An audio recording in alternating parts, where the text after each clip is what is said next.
amores, estamos de volta. Vamos para o último episódio da nossa pequena série sobre a Segunda Guerra Mundial, ok? Então, neste episódio, nós vamos falar sobre as principais consequências da Segunda Guerra. Não só para a Europa, que foi o palco central da guerra, mas para o mundo todo.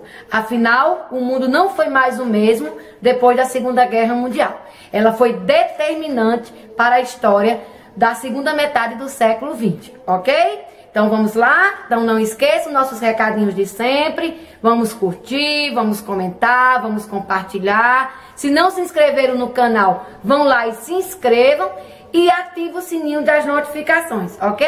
Então aguardo vocês. Beijos!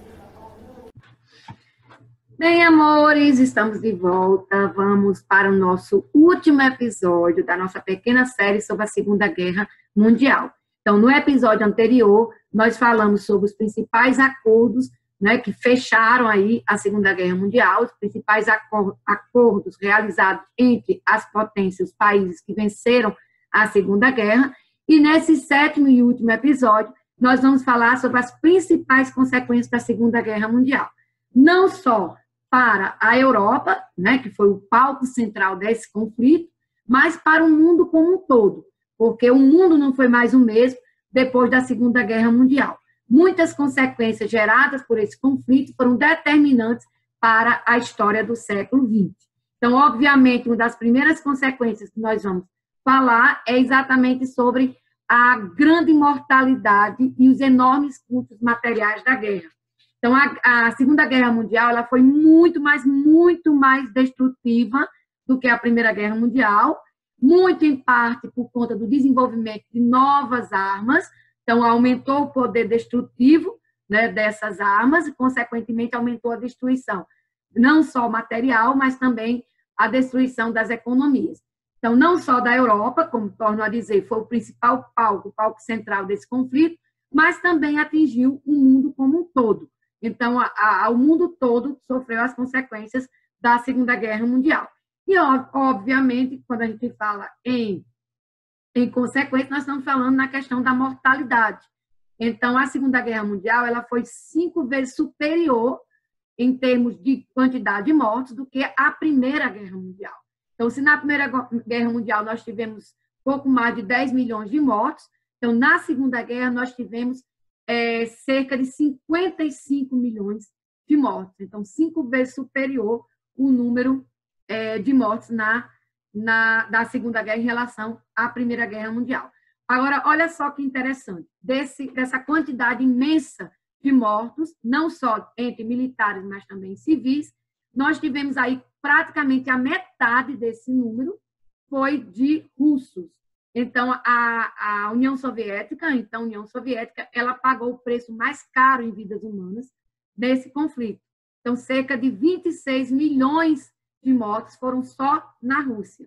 Não só a questão da quantidade de soldados mortos, né, que foi mais de 13 milhões, mas também a questão da população civil, que foi cerca de quase 8 milhões de mortos, como a gente pode ver aí nesse gráfico. Então, a população civil que foi atingida não só pela guerra em si, mas também pela fome, né, pelas doenças que também provenientes, decorrentes exatamente desse estado de guerra, que acabou levando a uma verdadeira, um verdadeiro genocídio, uma mortandade imensa no território russo. Então, foi o país onde teve o maior número de perdas de vidas humanas, foi exatamente na Rússia. A gente percebe aí, analisando esse gráfico, em relação à questão das perdas humanas na Segunda Guerra Mundial, que os países mais atingidos pela mortalidade da guerra foi exatamente a União Soviética, né, que tanto teve o maior número de mortos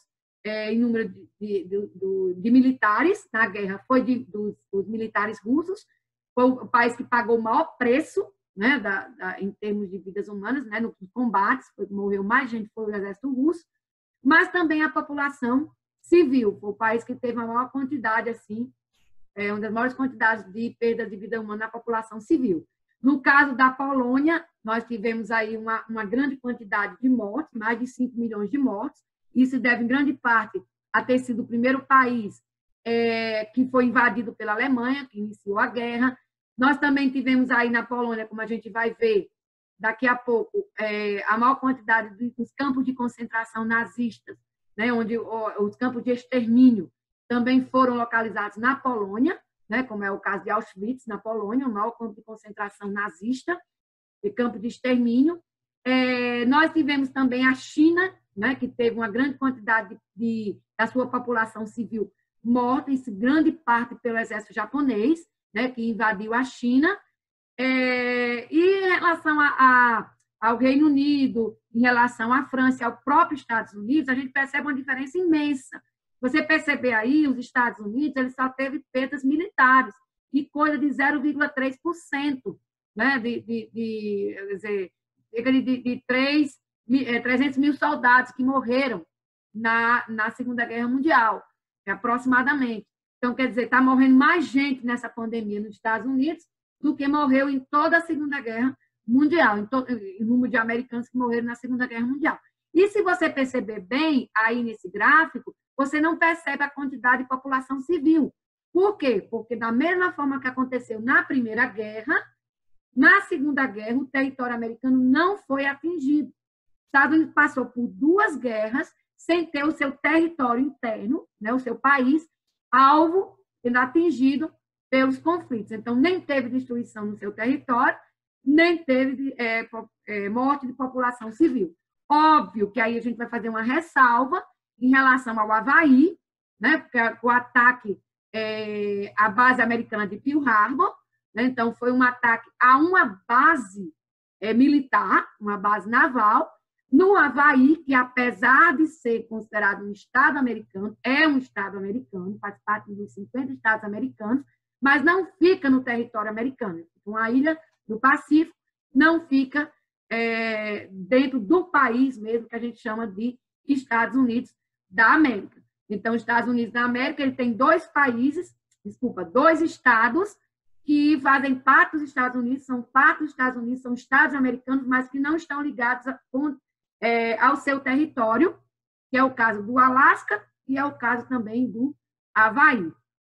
Então, os Estados Unidos não teve praticamente morte de população civil, não teve destruição no seu território, ao contrário do que aconteceu em outros países. E no caso dos países do eixo, obviamente, o país mais atingido foi a Alemanha, né? Então, sendo que a população civil alemã foi muito mais atingida, morreu muito mais gente da população civil do que de militares. Isso se deve principalmente no final da guerra, em que a Alemanha foi atacada, tanto pela frente ocidental como pela frente oriental, né? E o bombardeio, que a gente comentou lá, quem assistiu nossos vídeos anteriores, né? Nosso vídeo sobre o final da guerra, a gente viu que muitas cidades alemãs foram bombardeadas pela aviação aliada, né? Principalmente, que teve maior destruição foi a cidade alemã de Dresden, que foi destruída sem justificativa, apenas por uma simples vingança mesmo, porque não havia nenhuma questão militar dentro da cidade de Dresden. Então, ela foi, na verdade, uma vingança, uma represália do Reino Unido pelo bombardeio que aconteceu na cidade de Londres no início da guerra. Então, o Japão teve também uma grande quantidade de militares mortos, isso se deve também aos kamikazes, a gente já falou sobre isso, né? Os pilotos suicidas japoneses, que deram muita destruição, provocaram muita destruição nas frotas, principalmente nos navios, nas frotas de navio aliado, né? Então, americano, então teve uma grande quantidade de militares. Mas essas perdas humanas na Segunda Guerra Mundial, como a gente pode perceber, o custo maior, né? A conta maior foi para os países, do caso da União Soviética e da China. Outra grande consequência da Segunda Guerra Mundial, obviamente, foi o Holocausto Judeu, que é muito famoso, muito falado, considerado uma das grandes consequências tenebrosas da Segunda Guerra Mundial. Esse nome de Holocausto Judeu, Holocausto significa o sacrifício do povo judeu, né?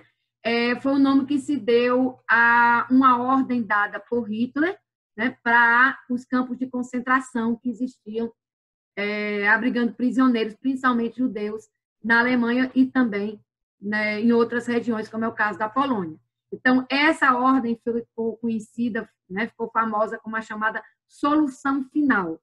Então, foi a solução, né, dada pelo governo de Hitler para exterminar os judeus nos campos de concentração nazista. Então, a ordem era matar todos, eliminar, exterminar todos os judeus que estavam presos no campo de concentração nazista. Não só judeus, mas também outros tipos de prisioneiros. Então, essa ordem ficou conhecida como a solução final, provocou aí a morte de cerca de 6 milhões de judeus, de prisioneiros judeus nesses campos de concentração. Isso é uma estimativa, pode ser muito mais do que isso. Então, se estima que foi cerca de 6 milhões de judeus que foram exterminados nesses campos de concentração. É considerado um genocídio, e aí vai a palavra, o significado literal da palavra, porque genocídio significa exatamente o extermínio de um povo, de uma cultura, de uma raça, né, de uma etnia.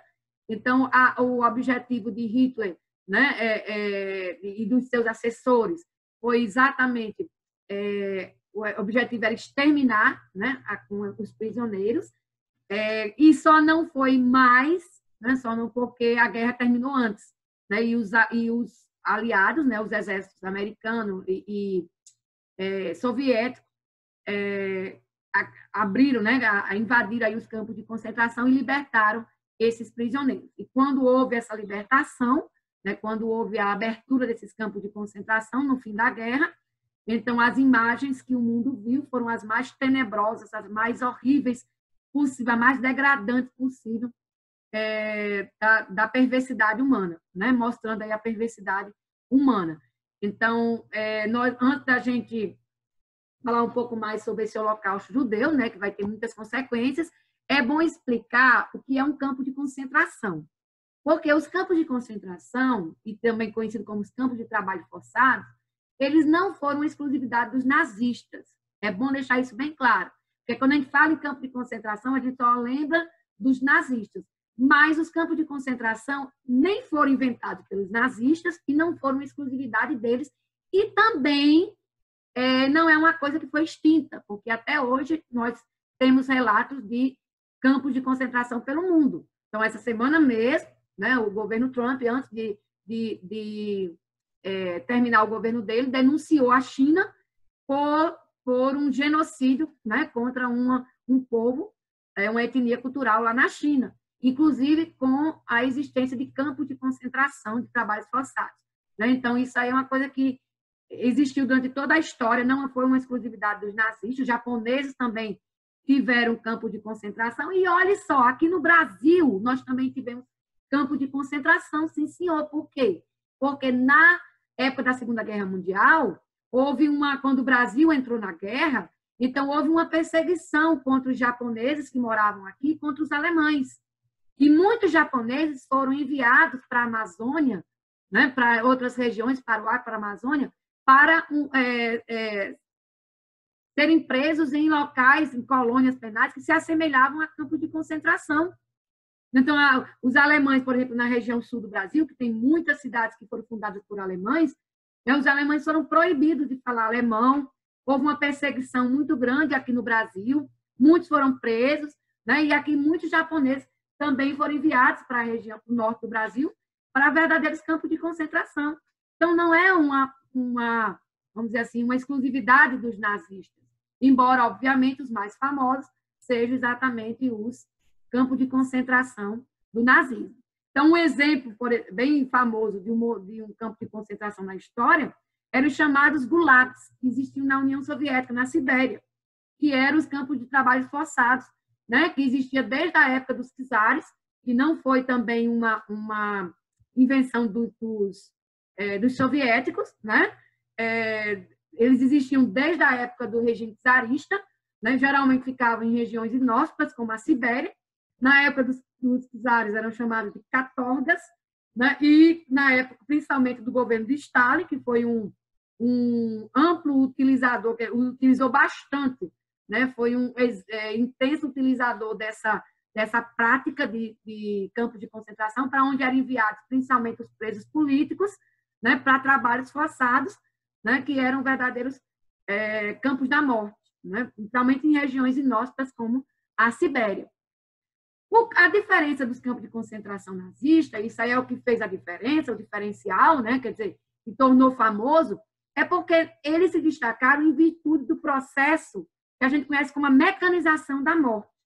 Porque nos campos de concentração, principalmente os campos de extermínio, onde as pessoas eram levadas para lá para serem mortas, para serem exterminadas, então a execução era feita em escala industrial.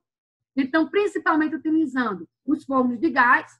Então, as pessoas morriam eram trancadas em locais onde eram sufocadas por gás, né? E os corpos eram incinerados em fornos industriais.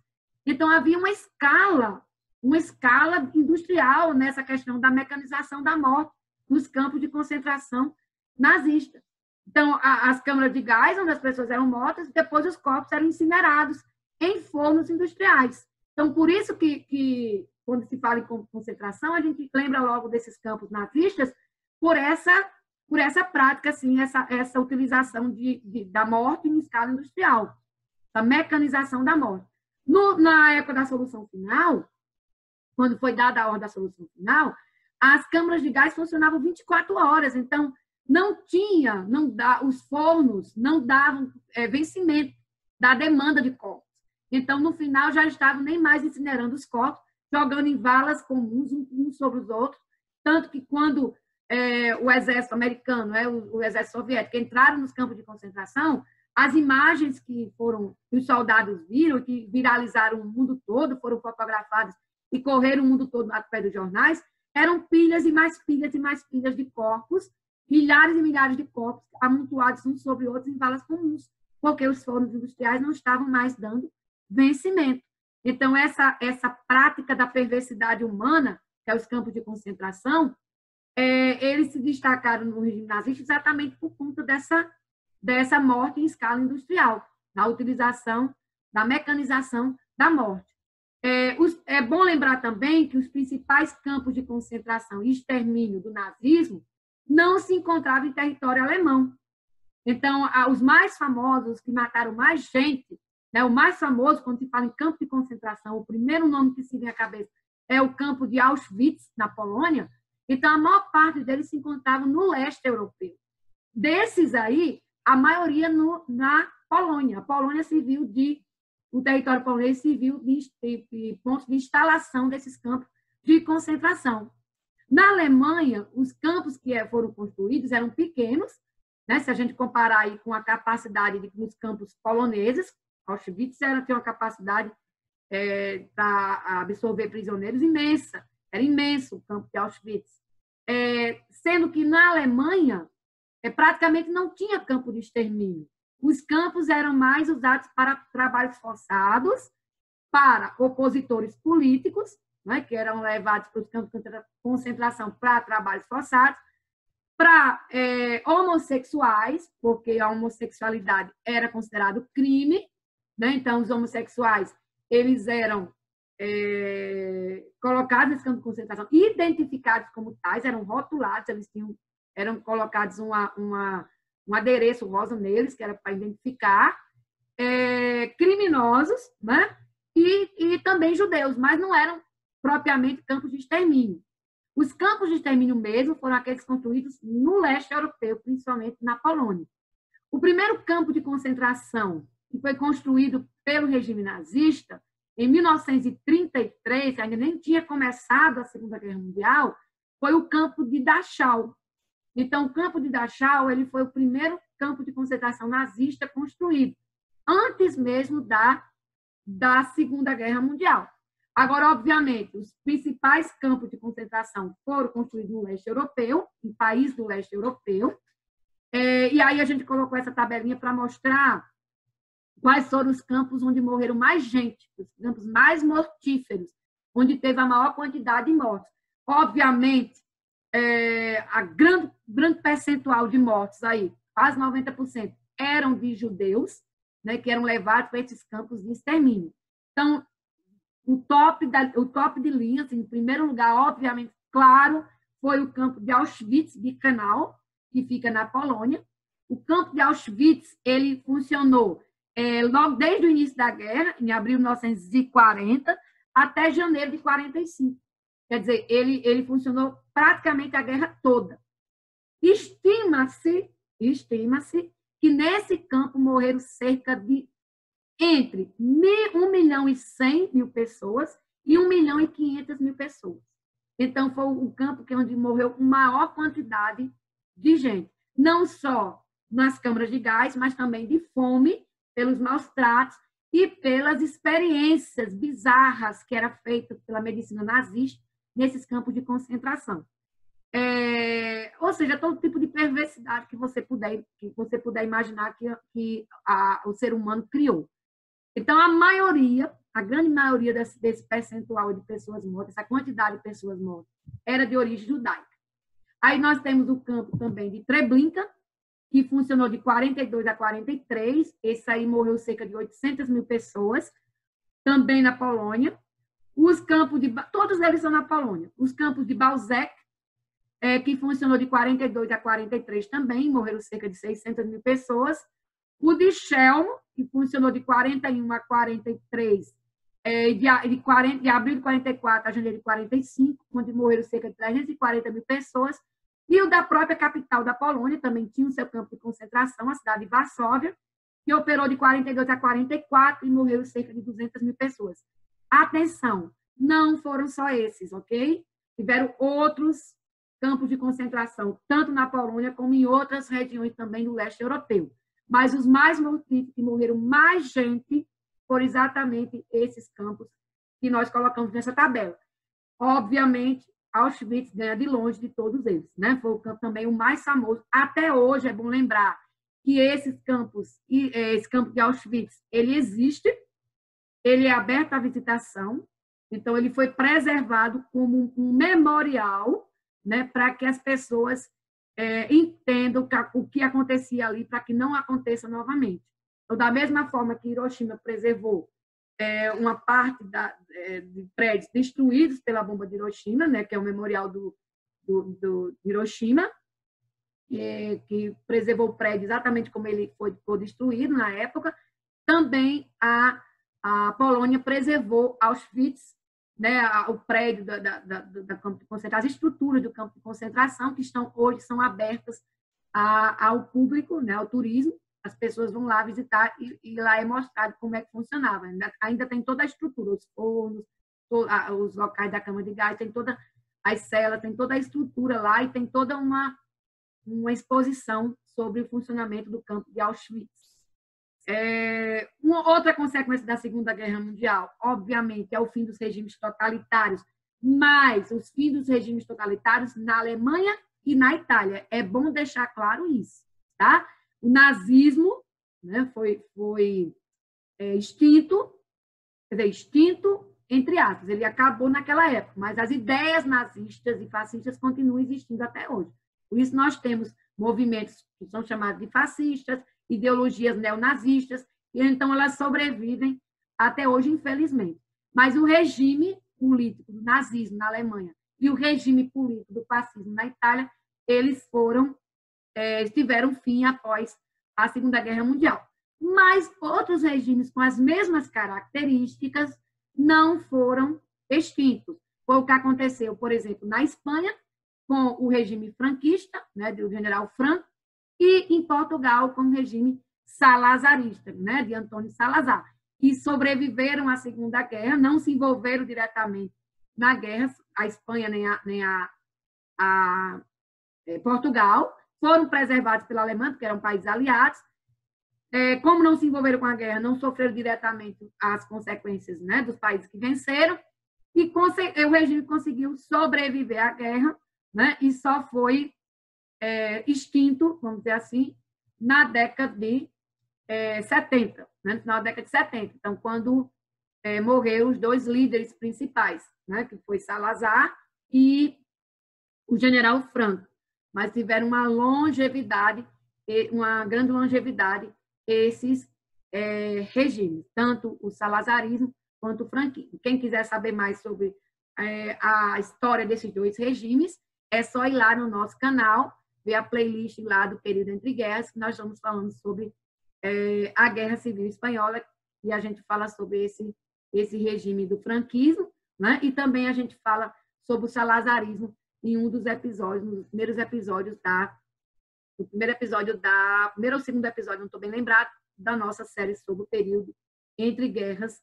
Então, é só ir lá no nosso canal e a gente vai saber um pouco mais sobre esses dois regimes, ok? Então, outra consequência que nós temos aí, a questão da territorial, né? A União Soviética, ela acaba se apossando das chamadas repúblicas bálticas, né? Que são banhadas pelo Mar Báltico, no norte da Europa, é o caso da Letônia, Estônia e Lituânia. Então, essa região, essas três repúblicas, elas foram anexadas naquele tratado de 1939, no início da guerra, né, o Tratado de Ribbentrop-Molotov, ou o Pacto Germano-Soviético. Então, Stalin se apossou daquela região, e aí, a partir do final da guerra, ele se aposta oficialmente, e desde o período de 45 até os anos 90, né, então, só nos anos 90, quer dizer, praticamente 50 anos, essa região ela passa a fazer parte da União Soviética. As repúblicas bálticas, não só as repúblicas bálticas, mas o que hoje é a Croácia, a Geórgia, né? Então, grande parte dessa região próxima ali ao território soviético, né? do leste europeu, passou a ser controlado pela União Soviética, faz parte de uma das transformações territoriais do pós-guerra. Um destaque que a gente tem que fazer em relação às consequências da Segunda Guerra foi exatamente a criação da ONU, a Organização das Nações Unidas. A ONU, ela veio substituir aquela antiga Liga das Nações, que foi estabelecida após o fim da Primeira Guerra Mundial. Então, naquele famoso 14 pontos de Wilson, né, do presidente americano, que determinou a criação da Liga das Nações. Então, a Liga das Nações fracassou nos seus objetivos, porque um dos objetivos era manter a paz no mundo, não conseguiu esse objetivo, porque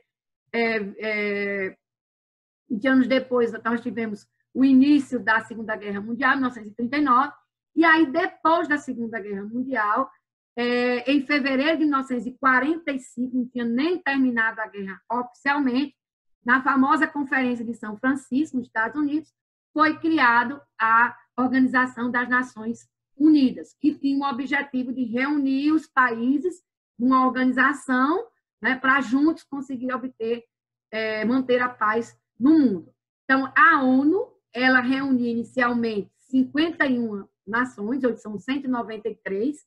Então, a ONU inicial, né, o início era 51 países. No fim da guerra, quando terminou a guerra, em 1948, 3 anos depois do fim da guerra, a ONU ela oficializou o que a gente chama da Constituição da ONU, uma espécie de estatuto da ONU, Constituição da ONU, que foi a decretação da Declaração Universal dos Direitos Humanos, né, que o objetivo desse documento é estabelecer os princípios que assegurem a igualdade, a paz e a prosperidade para todos os países do mundo. Obviamente, ficou muito no terreno da teoria, da utopia, porque o que mais é violado no mundo até hoje são os direitos humanos, em várias partes do mundo, inclusive em países que fazem parte da ONU, né, que são países dominantes na ONU, mas a Declaração Universal dos Direitos Humanos é considerado o maior documento escrito pela ONU que rege, né, vamos dizer assim, as ações da ONU pelo mundo. Pela Convenção de São Francisco, ficou estabelecida que a sede da ONU ia ficar nos Estados Unidos, na cidade de Nova York, como é até hoje, e o interessante é que essa sede da ONU, ela fica na cidade de Nova York, mas ela é considerada território internacional. Então, ela não tem, por exemplo, a polícia de Nova York, ela não pode invadir a sede da ONU.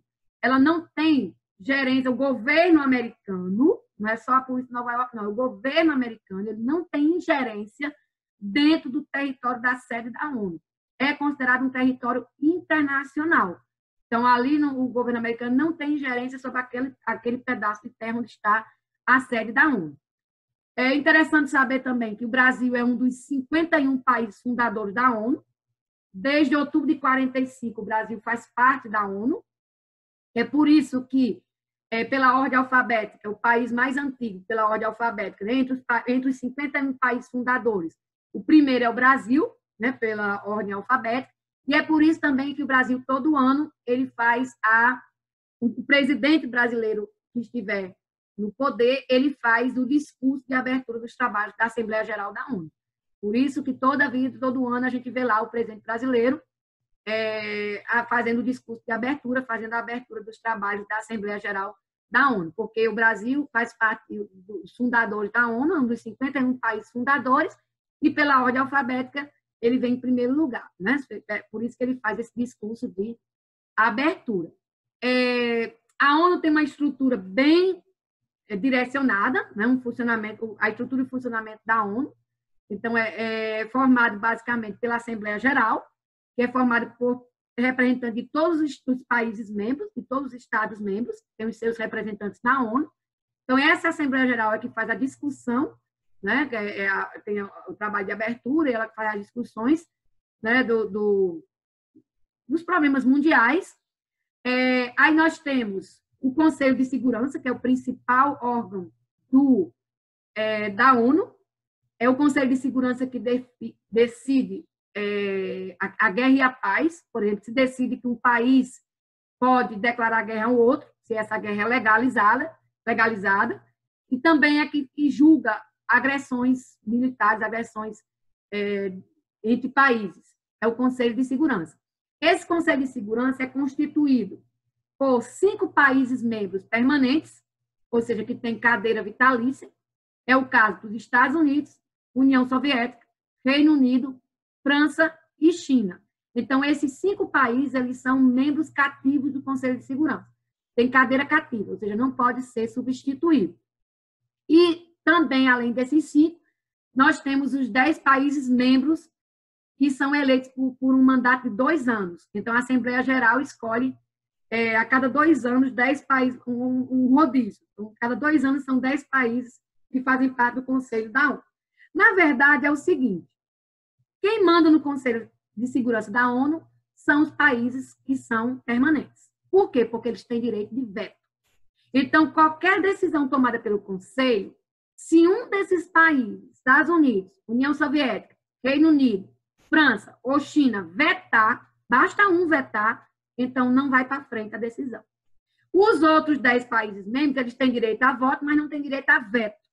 Eles podem votar, mas pode ser voto perdido. Porque, na verdade, na prática mesmo, na hora do vamos ver, quem decide são esses 5 países permanentes. Existe um movimento há alguns anos, inclusive o Brasil encabeça esse movimento também, de aumentar essa quantidade de cadeiras cativas, de 5 para 10 países membros terem direito a assento permanente no Conselho de Segurança e também ter direito a veto.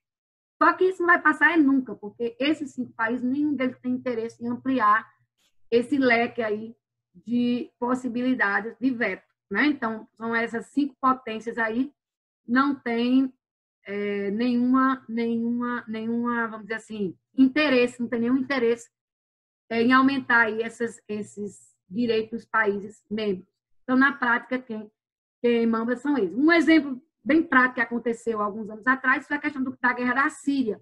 Por quê? Porque a guerra na Síria, os Estados Unidos, o Reino Unido queria atacar a Síria, né? Para atacar tem que ter o aval do Conselho de Segurança da ONU, porque se atacar sem esse aval é considerado um crime de guerra, é considerado uma agressão, né? Então o país pode ser punido na ONU, e aí ou atacar ou ter pelo menos sanções mais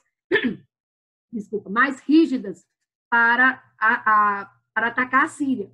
Só que o que acontece? A China e a Rússia eram aliados da Síria e vetavam qualquer agressão, qualquer medida mais punitiva contra a Síria.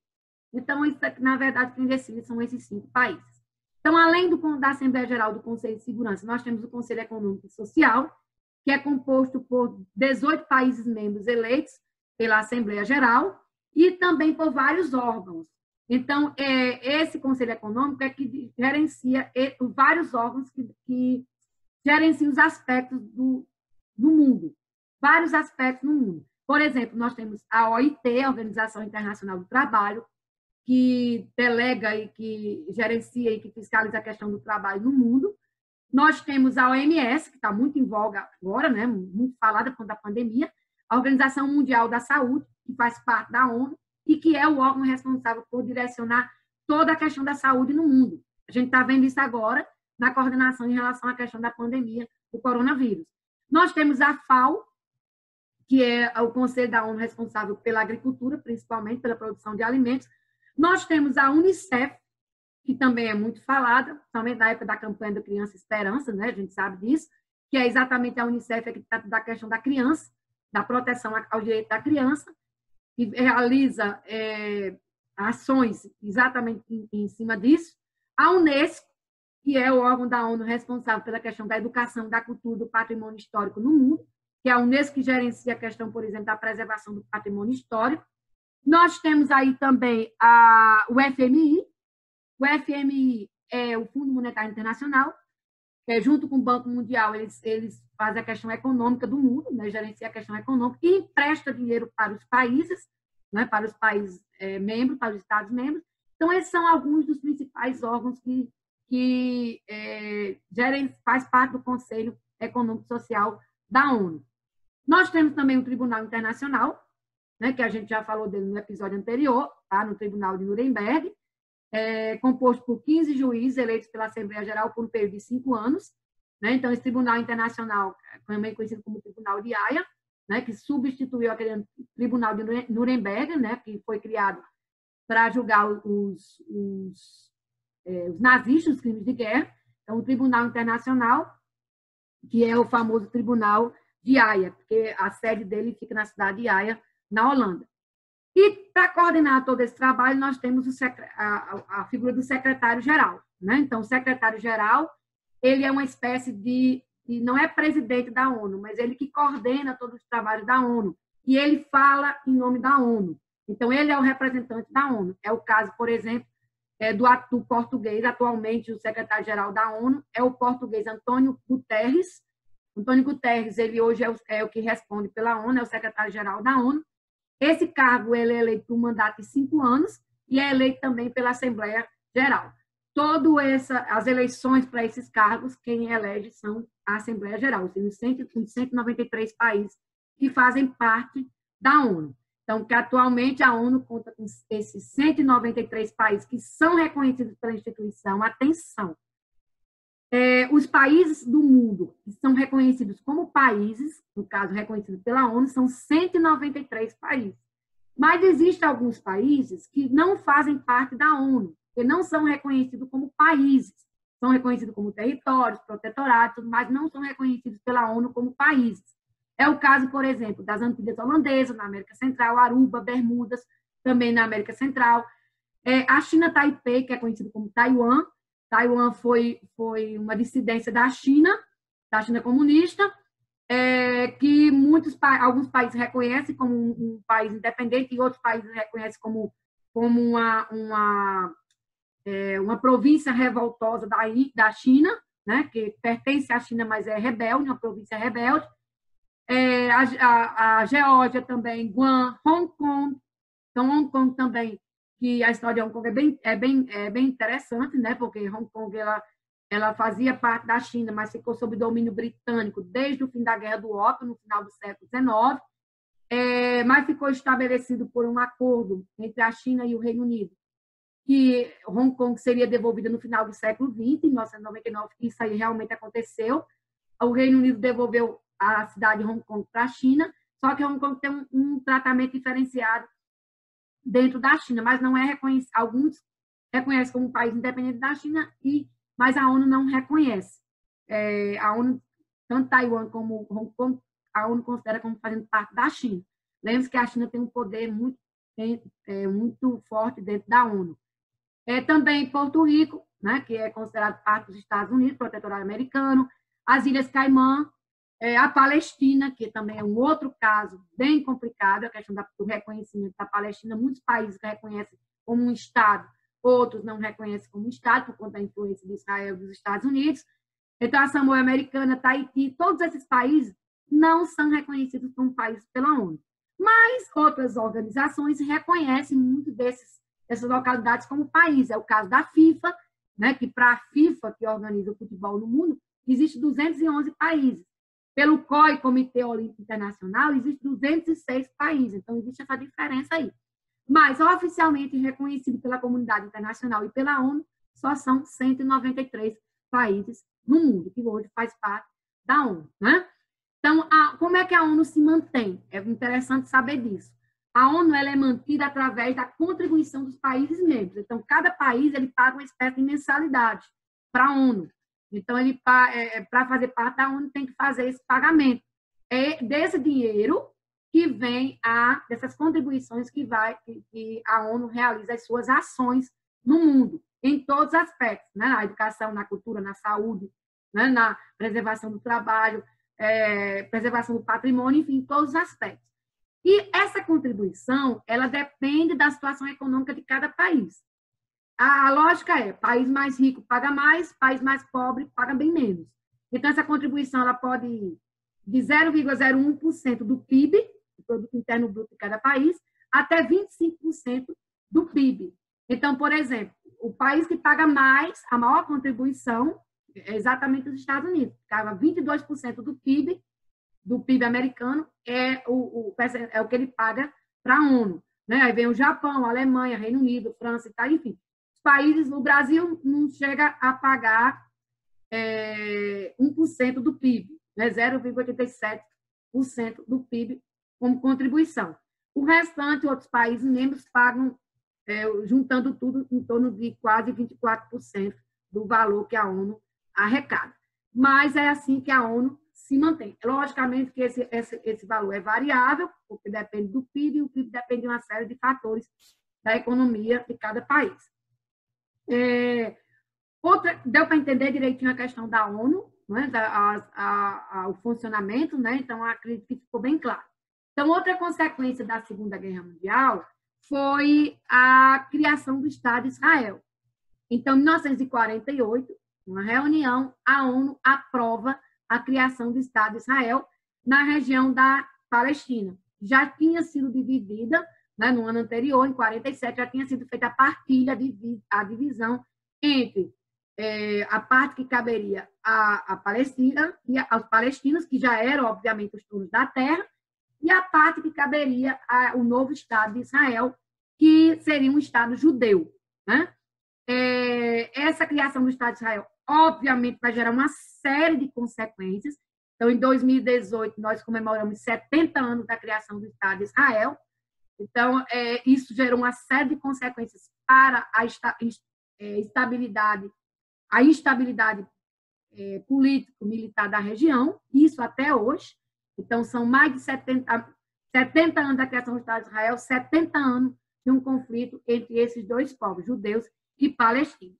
É bom lembrar que essa criação do Estado de Israel, ela não foi de repente, assim, não foi uma ideia que surgiu de repente, ela já vinha sendo uma ideia amadurecida, trabalhada, principalmente que cresceu muito, passou a ter vamos dizer assim, um parecer favorável da opinião pública, muito por conta do Holocausto judeu. Então, do fim da guerra, daquelas imagens estarrecedoras que o mundo todo viu através das fotografias dos campos de concentração, a enorme quantidade de judeus mortos nos campos de concentração nazistas, a perseguição aos judeus, tudo isso só fez crescer e apoiar a ideia da criação de um Estado judaico, na criação de um Estado judeu, que era o Estado de Israel. Esse movimento foi muito apoiado, né? Foi muito desenvolvido através de uma ideologia, ficou conhecido como a ideologia sionista, ou sionismo. Então, essa ideologia foi criada por um jornalista, filósofo, intelectual austríaco chamado Theodor Herzl, que criou a ideia de uma pátria, de um território para o povo judeu. Então, basicamente, a ideia do sionismo era fundar um país judeu, né, para acabar com as perseguições de judeus no mundo, era os judeus irem ter o seu próprio país, né, já que os judeus não tinham um país para si. então ter um próprio país, só que eles só queriam esse país se fosse no território das terras de Abraão, que é exatamente o território da Palestina. Né? Então, a antiga terra do reino de Israel, o reino de Judá, né? Lá na antiguidade, né? Então, por isso que é chamada sionismo, que é a terra de Sião, né? Então, a terra que está na Torá judaica, né? Então, eles só queriam se fosse ali. E aí isso criou uma série de complicadores, né? De complicações. E em 1948, quando a ONU cria o Estado de Israel, no dia seguinte começa o conflito entre judeus e palestinos, que foi uma consequência principal da criação do Estado de Israel. Então, a origem desse conflito, que existe até hoje, né? Então, que foi em 70 anos, mais de 70 anos de um conflito sangrento entre Israel e o povo judeu e, por consequência, também o mundo árabe, né? Porque os palestinos fazem parte do mundo árabe, então, conflito entre Israel, o povo judeu e os palestinos e o mundo árabe. Então, a origem desses conflitos também dura todo esse período, vem desde a criação do Estado de Israel. Só dar um spoilerzinho para vocês, nós vamos fazer uma sériezinha sobre esse assunto, porque é um assunto atual e bem interessante, né? E vamos ver as perspectivas que nós vamos ter a partir da ascensão do novo governo americano desde ontem, né? Do dia 20 de janeiro. Nós vamos ver agora como é que vai ser tratado esse novo governo vai tratar essa questão do conflito entre judeus e palestinos. Então, fica aí um spoilerzinho, vem uma série bem interessante aí sobre esse assunto. Por isso, a gente não vai delongar muito mais sobre ele, ok?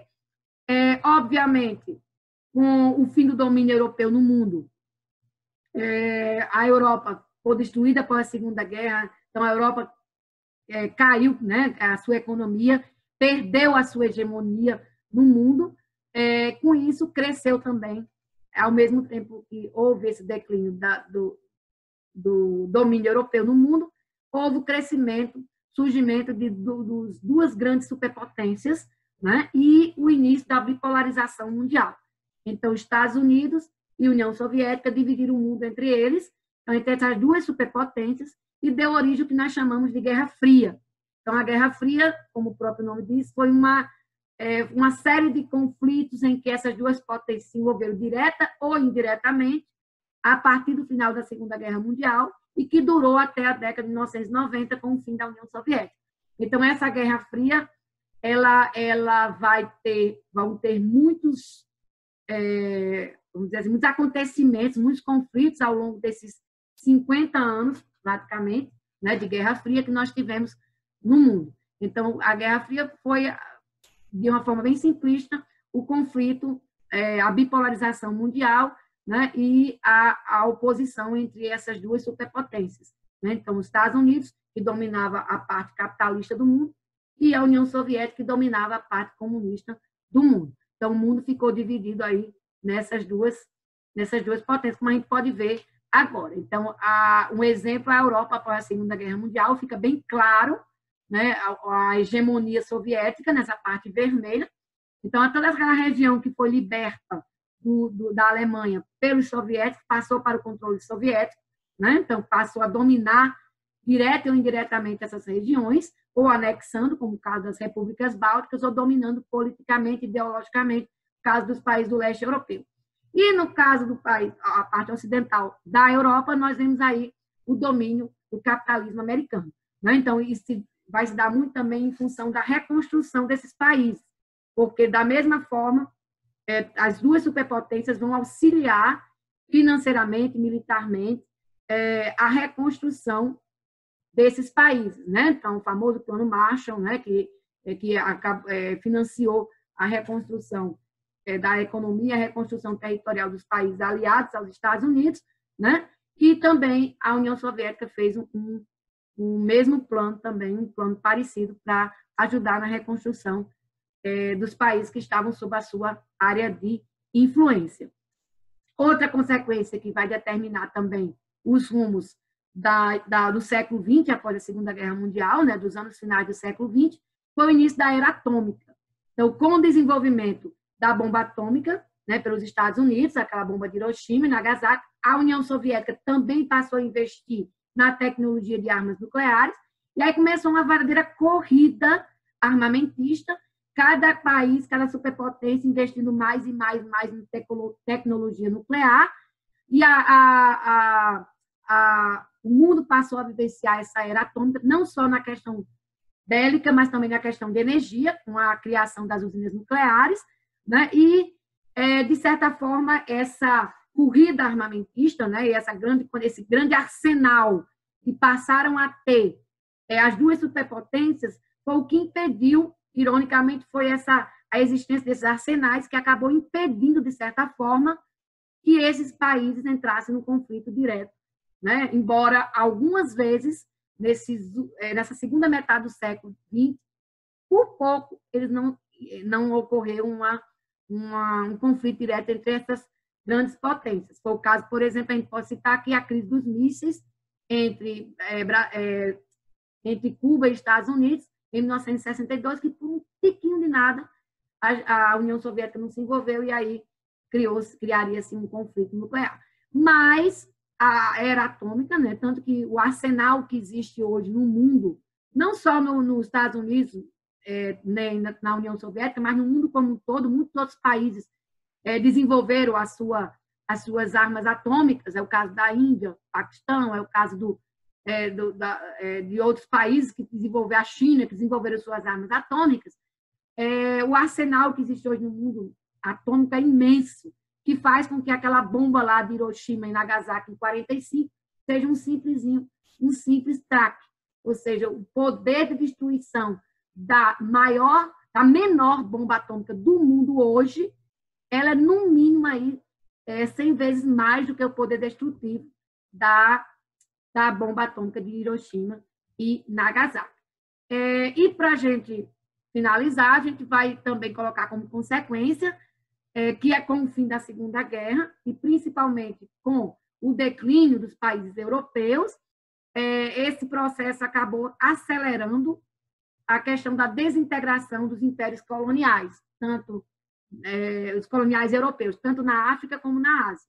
Então, os países europeus enfraquecidos após a Segunda Guerra não tiveram como manter o domínio colonial, o domínio sobre as suas colônias no território, no continente africano, no continente asiático. Por isso, a partir do 1950, a gente começa a ver 50, 60, 70, até os anos 80, a gente começa a ver a desintegração desses impérios coloniais, com o surgimento de novos países na África e também na Ásia, com a independência desses países.